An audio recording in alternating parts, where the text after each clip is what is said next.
Constantino. ¿Qué huele? Pound for pound.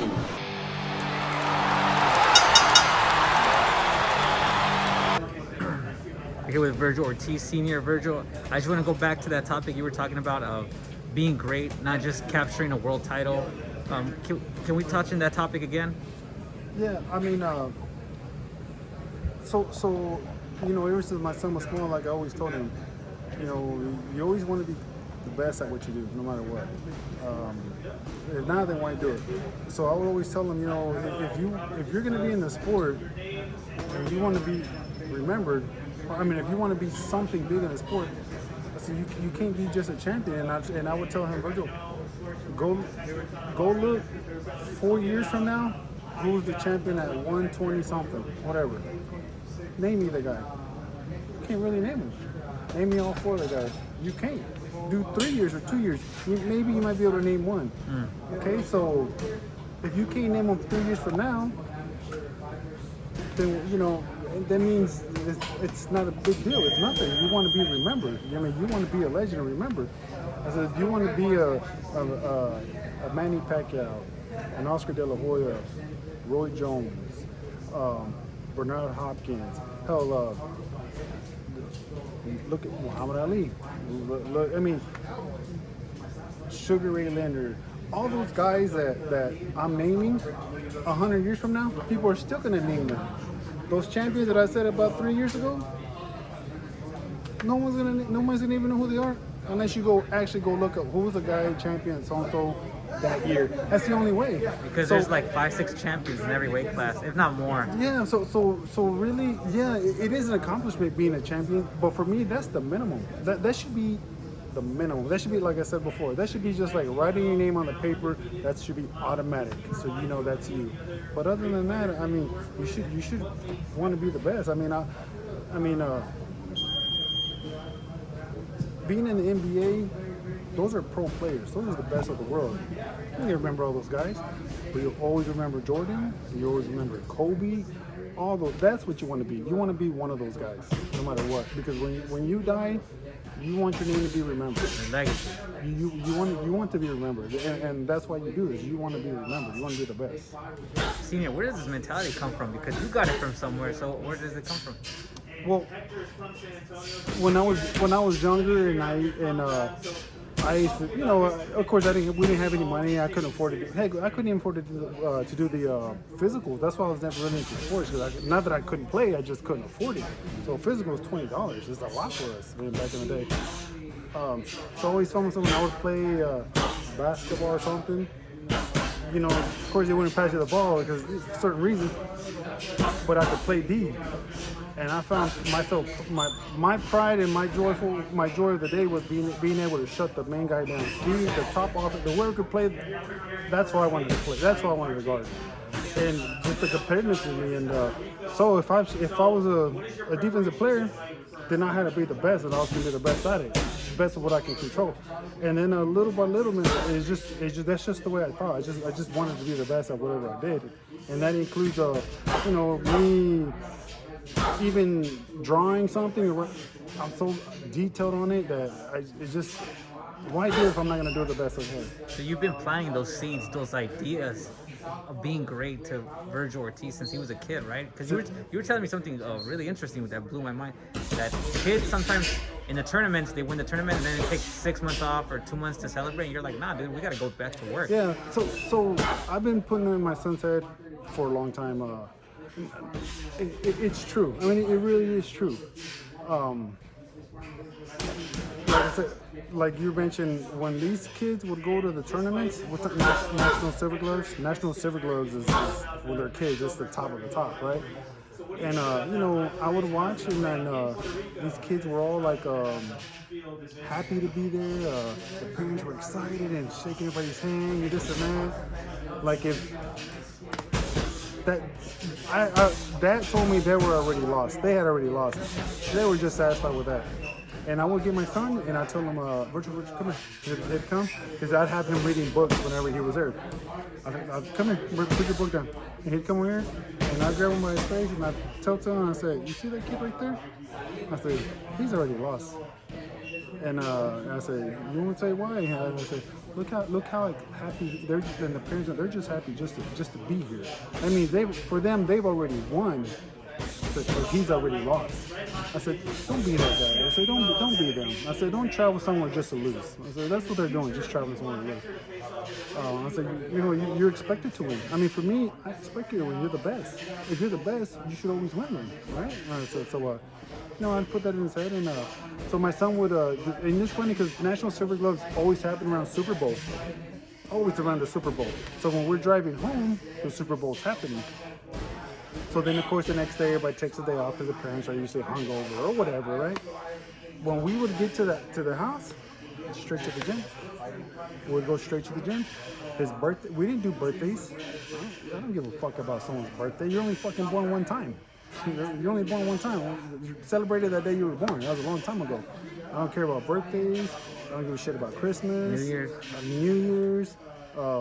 This is gonna sound bad, but if someone dies, what can I do? The guy's gone already, or the person's gone. If that funeral took time in my son's thing, then I'm missing it. My son got to come first. My uncle I love very, very, very much just passed. Actually, he's being buried today. I'm here. What can I do for him? My son's training. My son comes first. I have to take care of my son. So and he's a great man, very, very great man. So that tells you, I'm not just being an asshole to be an asshole.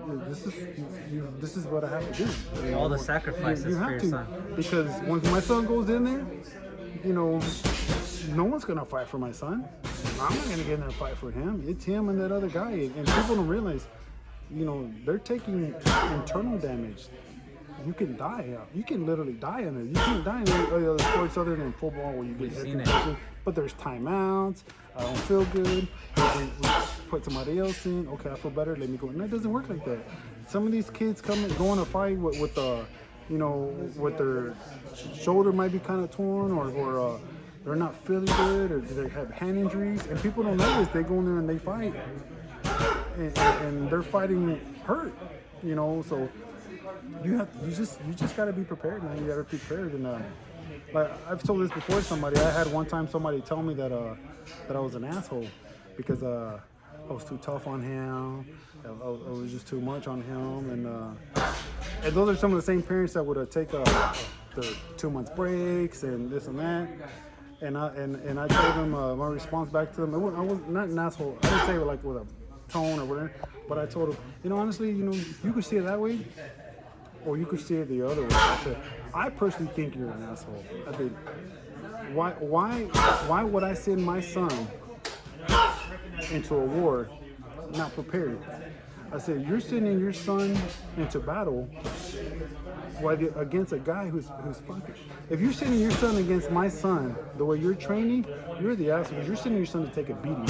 He's only going to take a beating for mine. I said, I'm going to send my son to get whooped. I said, I'm on him because I want my son, whenever he's done with his boxing, I want him to have a brain. I want him to think. I want him to be able to eat by himself, to spend his money, not to fall short, not to have brain damage, to stutter. I want my son to be the best, but I want him to be well off. So that's just the way I say. I would never say my son to go get his ass kicked. It's just you have like a Mamba mentality, but be ready, be prepared. But it's the truth. I mean, if you raise your kids, and when you just go to work, come and the kids are doing whatever they're doing, and they come home and they grow up, and you're feeding them because you're feeding them, and when the high school happens, you give them the Social Security, okay, get out. You haven't taught them shit. You haven't done nothing for them. You haven't. You put food in their mouth, put clothes, but you're supposed to. You're their parents. They weren't asked to be born. You got to take care of them. So with my son, that's why I'm doing it, because all that other shit that I'm doing, I'm supposed to be doing no matter what. So you don't need to tap yourself on the shoulder or whatever. But if I have him in something, it's my job to make sure he's okay, that he is as best prepared as he can. This is a short sport. This is a very short sport. So who wants to send a kid to get their ass kicked? If you don't do that, then you send a kid to get their ass kicked. And I would see that all the time, and I, even for myself, I'd be like, why are you sending your kid out there like that? Like, the kid's gonna get brutalized. You know what I mean? Yeah. Like, but every parent wants their kid to be the best. You want your kid to be the best at something, they want the people, you know, that's just the way it is. That's true. That's just the way we are. But not every parent wants to do everything for their kid to be the best or to give them a chance to be the best. If you don't, I'll give you another example. I see all the time where people say you're lucky, this and that. You guys have all the money. I don't have all the money, first of all, because that's my boss right there. Vergil's my boss. But while all these people were out there partying, drinking, all that money that you spent on that beer, you could have been spending it on your son, on your kid, on sport, on shoes, on lessons, on piano lessons, anything you could have been to enhance their mind. But these people don't think like that. Like me, I never went out. I don't party. I don't drink. I don't smoke. First of all, I couldn't afford to. Second one, because even if I did, if I could, I would still be buying my son the best stuff I could to protect his hands, you know, just gear for him, just stuff like that. And you got to invest in your kids. You got to invest in your kids. And obviously, you're preparing them. How? By pushing them to the limit, right? Yeah, you have to, because you can't ask your kids or you can't ask the boxers to do something that they don't know that they're capable of, that you've never seen, or if you don't even know if they even have them in it or not. You have to know what you're working with. It's like you're gonna take something apart. Okay, well you know you need the tool, but if you don't have it, why are you gonna get it? You can't take it apart. You have to have the tools. You just gotta have the tools. And I gotta know what kind of tools I have to work with to be able to deal against the other guy. Luckily for me, we have all the tools with Vergil, and you know, we're not short of any tools. But obviously you can hear it right now. That's him right there. But watch for your knees caving in, right? And look, all these guys, they all pretty much How started proud to are see- you, Vergil? Because I mean, he's barely kind of getting started, and it's a lot. It all started with you.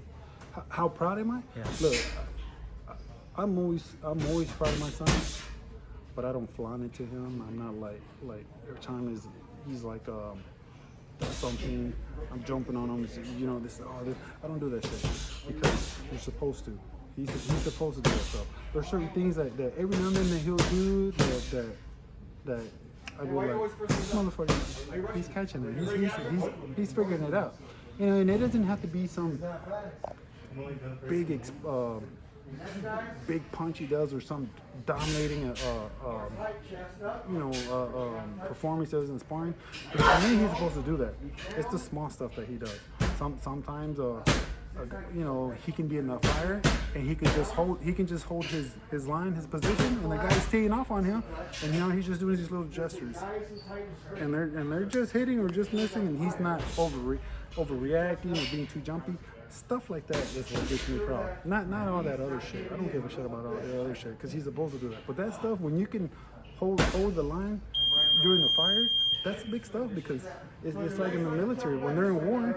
The guy that's the sergeant that's commanding all his troops that stands in the firefight in the fire, you know, while there's fire, and he's in there telling all these guys, hey, this and that, while the fucking bullets are slinging next to him and making all the zipping by his head and all that. That's the one everybody follows, because this motherfucker, like, that's the inspiration. You know what I mean? Yeah, That's he's holding the line. He's the one, like the guy that's ducking in this and that. Yeah, everybody following him, but because they're scared of following him. The other guy, they're following him because they have confidence in him. And this is with my son. My son has confidence in me like the way I have confidence in him. If I'm over here all glitchy and nervous about everything, then he's going to be the same way. And it's just the way it is. So I don't have a choice but to be the way I am. And Senior, switching back to Vergil, obviously you say you want the best for him, you want him to fight the best. So if everything goes according to plan, if he does beat Maurice Hooker, then you said to yourself, you want Crawford, the guy that has all the belts, all the recognition. You want to fight the best, right? Look, for me, it doesn't matter who he fights. The only thing I will say, don't put some boring ass guy in there. That I will say. I mean, I don't care who it is. I wouldn't watch a boring ass fight. Therefore, I wouldn't want to be in a boring ass fight. But if Crawford was next, why would I not? You know, we're in the sport. I feel like my son's the best. I really do. I'm just hypothetically speaking. Let's just say he couldn't beat him right now. Right today, he couldn't beat him. I guarantee you, when my son's in that ring, he's gonna be able to beat him. when my son's in that ring, whoever he's in with, he's gonna be able to beat. And that's just the way you have to think, and that's the way you have to feel. Now you don't have to pretend and lie to yourself, because some people will say that to themselves to convince themselves, and that's you're lying to yourself because you're hoping. I know what my son has. You know, people, all this stuff that people are now seeing, like, oh, well, he does have forward. He can actually box. He's only showing what he has to show when he has to do it. I'm not gonna sit here and tell him do this and do that when he doesn't. If he can go through a guy and fucking take him out of his misery I'll tell you. If he can go through a guy and take him out of his misery in 3 rounds, then why not? Go ahead and fucking take him out, call it a short day. But if you need to do this and that to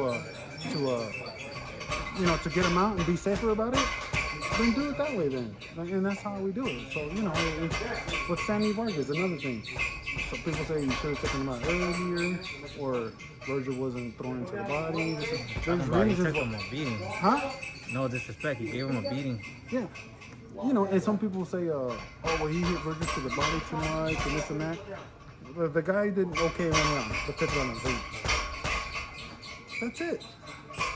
And here's another thing is that people don't understand. There's ways of molding fighters. People don't get it.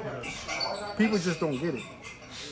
If my son's in there, my son was in there in the 5th round. He stood in the pocket a little bit too long on something I didn't like. I could have easily told him, don't do that, don't do this, don't do that. And he would have done it. But what about in a fight when there's people? Can you hear me? He ain't gonna be able to hear me because you can't really hear it. Sometimes with guys or in sparring too, sometimes in sparring that are less of a threat, sometimes you have to let them figure it out. You have to let them figure it out. Because then if you're solving it every time for him, right then and there, when he's getting into some shit, he's waiting to hear you. And what if he can't hear you? Then he's fucked, because he's gonna be waiting and waiting and waiting. So I let him figure things out. And if you saw the next round, he figured it right back out. He came out, so hey, look, on this and don't do this and do that. Listen, you gotta remember that. He came out here and he switched it all up. And also the refereeing also changes how a game plan is. You saw in the first one, Vergil was fucking turning him all day. He was fucking schooling him, and then the ref didn't like that Vergil supposedly grabbed him and turned him, but it just turned him. So now you gotta change that because you get points taken off. So we had a whole game plan. We would fucking school them. We would have fucking schooled them. But the plan wasn't to knock out Sammy Vargas out like that, because first of all he has a hard head. That I'll tell you. Second, he always noticed that he ducked like this a lot. You don't want to fuck your hands up. So you have to pick a certain way from the angles. You're not going straight head on. So that was another thing. We're trying to save his hands, because we knew he was going to land a lot of shots on Sammy. So people don't realize that, like, we're actually game planning to save his hands so he can fight for the next one. Okay. So that just tells you that the next level coaching. Now we already know we're going to beat him, not because it's set up, because my son's better. He's just better. It's just how we're going to beat him with less damage to his hands. Notice, to his hands, not to his face, not to his body, to his hands. And that's how you do it. That's how you know you're ahead of the game. You're ahead of the game, Vergil. You keep blowing my mind. Vergil, how excited are you going to be when that opportunity does present itself of Vergil versus Crawford? And it's going to be huge. You know what?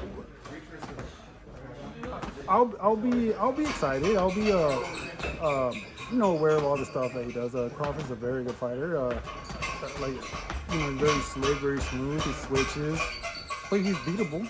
If you can touch him, you can hurt. You can stop him. If you can touch anybody, you can beat them. It's just the way it is. Now nobody has been able to beat him, but again, he's never fought a young kid like him. I mean, and Vergil's never really fought anybody like him in a fight. But we've fought plenty of guys. Not saying nobody's as good as him, but there ain't very much that separates a lot of these guys. You know what I'm talking about? It's a big difference. And you're like, wow, it's not very much that separates a lot of these guys. And this game is about this much. It's not about this much. It's about this much. You can make that up just about this much. That's all it takes. That's all it takes. And again, Crawford is the best. It's not one of the best. And if I was gonna go, to lay it all on the line, I'm gonna lay it all on the line with the best. That's just the truth. You always want to go against the best, no matter what. And last question for me, Senior. What do you visualize when you see that fight? Say it again. What do you visualize when you see that fight? Because I can tell your IQ is through the roof. Like as in game plan wise? No game plan. Just like, what do you see happening? Because I know you played it in your head, I'm sure. Well, I can't tell what I because then that's part of my game plan. Okay, but you don't have to say that part. I just, I just visualize